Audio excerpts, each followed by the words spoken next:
आदाब नाजरीन, मैं डॉक्टर रेहान ख़ान। आज मैं तलाश में आया था। फ़िलहाल मैं हैदराबाद के संगारेड्डी में हूँ और मैं जो है संदल सुर्ख की तलाश में आया था और मुझे वो दरख्त मिल भी गया है, लेकिन कैसे मिला है ये देखिए। अस्सलाम वालेकुम। Red sandalwood.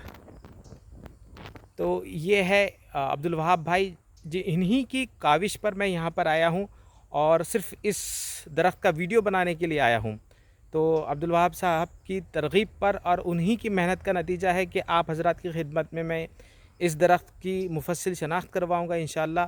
लेकिन फ़िलहाल आप इसके पत्तों की शनाख्त कीजिए। तो ये देखिए, इसके पत्ते कुछ इस किस्म से होते हैं।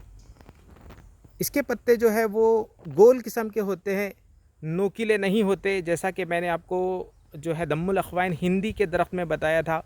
इसका लैटिन नेम टेरोकार्पस सेंटालिनस है, जबकि दम्मुल अख़वाइन हिंदी का जो लैटिन नेम है वो टेरोकार्पस मार्सुपियम है। तो देखिए, बिल्कुल पत्तों का फ़र्क आप समझ लीजिए। तो उम्मीद करता हूँ आप इसी दीवानगी से जो है जड़ी बूटियों की तलाश करते रहेंगे। इंशाअल्लाह। अस्सलाम वालेकुम।